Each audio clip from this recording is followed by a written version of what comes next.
So delighted to be joined on the show today by the writer and director of upcoming Frightfest release Hauntology, Parker Brennon. Hi Parker, how are you doing? I'm good. Thank you for talking with me today. Thanks for coming on. So, as we just said, your international premiere of Hauntology at Frightfest in London, end of this month. Then you've got the cinematic release in September in the US, is that right? Yeah? We are doing a screening in Columbus, Ohio. We filmed the Right. whole movie in the state of Ohio, so it's going to be fun to get our cast and crew back together. Yeah, good stuff. So this will probably be coming out just a few days before Fright Fest starts, so people won't have seen the movie. Just give a kind of brief explanation about what they're going to be catching at the festival. Yeah, so Hauntology is about two siblings who go on a road trip, and each place they visit has a different ghost story. And then at the end of the movie, we find out all the stories are connected. So that's Mm. the kind of the fun of it. Mm. Yeah, a horror anthology is always a kind of popular thing at these festivals. Excuse me, sorry. An anthology setting can be quite a difficult thing to pull off, but you manage to get it with the wraparound story working well together, as well as the sort of interlinked individual tales. How did you manage to kind of pull that off? Was that always your base for the whole Mhm. story? Was the kind of wraparound that you had? It took a lot of rewriting. I Mm. think the oldest version of the script didn't connect the stories. It was just sort of this older sisters telling ghost stories, and then they go and have their own adventure at the end that's just separate from everything else. Okay. But our producers basically thought, this is a special story. Let's keep working on it. And I met with a screenwriting consultant named Matthew Jacobs, who did the first draft of The Emperor's New Groove, if you like that movie. Okay. He was one of my screenwriting teachers in college. Nice. And yeah, he helped me a lot. And I just made it more. I mean, I think there's like 30 versions of the script, but it just became more and more connected over the years. Mm. It definitely feels like you have put that effort in because quite a few horror anthologies can just have a kind of sporadic wraparound that doesn't have that kind of natural feel and the payoff. Obviously, we won't go into any spoilers. I won't give anything away for what's to come. But each kind of individual story does have its own feel as well. With having the links, Mhm. you've got elements of kind of gothic horror, maybe even more kind of modern, up to date sort of witchcraft style in your tales on it. Is that was that an important aspect that they were able to stand on their own as well as develop the story that was kind of overarching? Yeah, that was sort of my way into each of the vignettes, was like deciding what subgenre, what like element of horror do I want to focus on. Mm-hmm. So we have the witchcraft story first. We have kind of a slow burn rural story and a little bit inspired by Let's Scare Jessica to Death. We have our Giallo segment in the art gallery. And of course, you mentioned kind of the Gothic Victorian house vignette. So I guess each of those subgenres are very meaningful to me. So I knew if I chose them, I would just have a lot of fun with the stories. And there were like a few segments that were thrown out back when I was writing the script. We had like a murder mystery segment, kind of like Clue. And that one just ended up being a little too complicated with too many actors. Mm-hmm. And each of them kind of, it feels like the overarching tale of it is people trying to find their place and not find themselves, because that Mhm. sounds a wee bit too reductive, but they have an element of their own personal development as well. Was that something important to you? Yeah, I always say my writing fingerprint is like queer isolation. Those are like the two words I choose. Like it can Mm. be, it's fantastic being a queer person in today's world, but it can also be a little isolating and you feel different and left out sometimes. So I think a lot of the characters in Hauntology I mean, even just by the setting, a lot of the stories are in like a rural location, just kind of off the beaten path.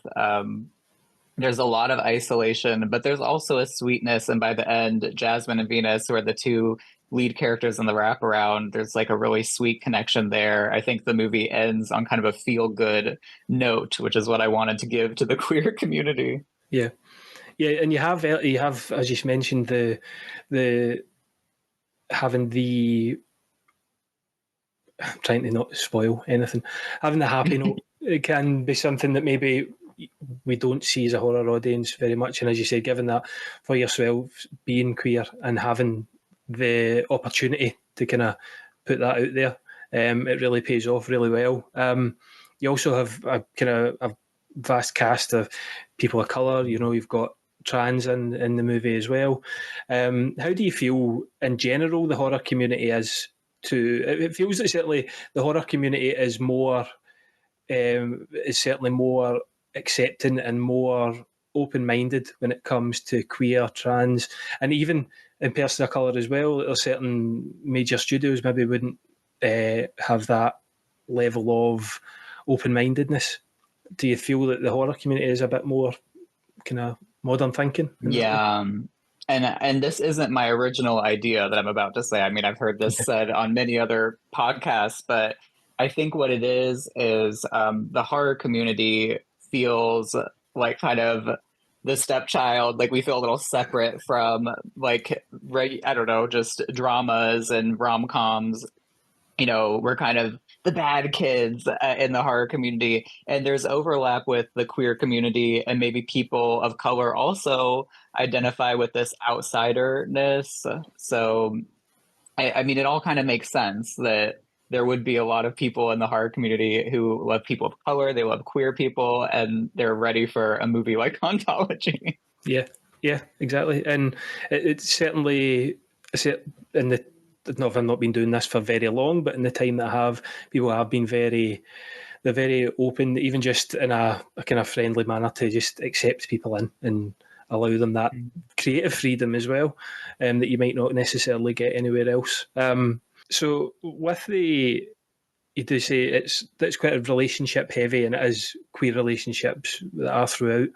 Is there aspects of that you feel you were wanting to not necessarily push boundaries, but make a kind of statement about when you were writing or when you were filming?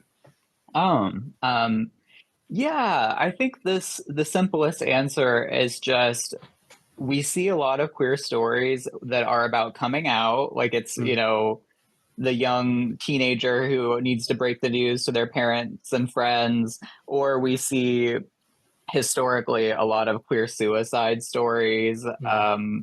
And I think what I wanted to do was not this, even though it's a queer movie, it's not focused on it's not about coming out. It's not about like the struggle of being queer so much. Like these characters and they're dealing with their own lives. They've got like other things going on, but they just happen to be queer people. Yeah. And that kind of normalization, I guess, is what I like to see in movies nowadays. It just feels more relatable and more natural to me. Yeah, the characters are lived in, they're in relationships, whether it be long term, short term. It's not all about as you said, the coming out or the tragic side, which you do see often. So obviously you've got the setting in Ohio. Is that where you're from? Ohio? Yeah. I grew up in central Ohio, and we filmed all over the state, but in the movie it all kind of feels like it's one like kind of area, like maybe there's a town and the rural parts around the town, but in reality we were driving like 2 hours north, 2 hours east to get to all these locations. Yeah. And is that something that, again, making it personal to yourself, was it important filming in these locations? Was it places that you knew of, and kind of, as you said, it's still a fair amount of time to drive for filming, but was it something that it made it even more of a kind of personal project for you? Yeah, and it did, it came with the idea of how are we going to afford to make this movie? Let's use locations around me. Like some of the locations are owned by only a few, but a few are owned by my family. So like the story, The Day Mabel Came Out of the Grave, that's my great grandfather's farmhouse that he built in 1960. And that place is very personal to me. And I'm a little bit afraid that some big fan of Hauntology is going to want to come find that lake house and poke around. And I'll probably be like there in my bathing suit. Like, who are you? Well, it definitely feels that because you've had that, the movie does feel personal while having a big kind of sprawling story. Like you can feel your kind of love for the project, not just as a filmmaker, but as I say, coming from the area as well. And you can definitely get a sense of that. You know the surroundings, you know the good shots to get for certain areas, and there's lots of kind of beautiful houses and everything you've got. Is the kind of back lot and the main. Again, not giving too much away, but the kind of the payoff near the end and everything that deals with that. So, Frightfest at the end of this month, the 23rd, your movie's showing on the Friday. Yeah, at 11 p.m. 11 p.m. The late show. That's the best time. Everyone's warmed up. They're ready to go. That's a good time for it. Are you making your way over? I am. I've always wanted to go to London. I'm hoping I'll get to go to the British Museum or something on one of my days that I'm not busy. But I'm going to be working on my schedule for the next week because there's so many cool movies. I need to watch all the trailers. I need to figure out what I want to see. I can't wait. Yeah, it's packed full as you can imagine. It's going to be. I'm sure I won't be there this year, but it's certainly, again, it's a place with lots of good people. Then you'll be. Are you excited for everyone getting to see it? Of course, as well. Yeah, we've only had one screening so far. It was in Los Angeles at Dances with Films, and that was really fun. That was the first time I got to hear the audience gasp and laugh and kind of whisper to each other during the movie. And that's the whole fun of it, is sharing what I made with other people. I don't get a whole lot of fun out of seeing like my view count climb on YouTube or something. Like I want to sit there with other people. I mean, that's the fun. Yeah. And it's a horror crowd as well, and horror crowds are the best people to watch movies with, so that's the main thing. Yes. The reactive crowds are the best. I've had a few experiences at festivals where I go and see something and everyone's dead silent the whole time. And even if it's not my movie, it's just like, oh, this feels bad. Yeah, there's just a kind of sense of awkwardness, second-hand embarrassment, not such as that, but maybe along those lines. After this, do you have any plans for the future in movie making? Do you have your next thing lined up?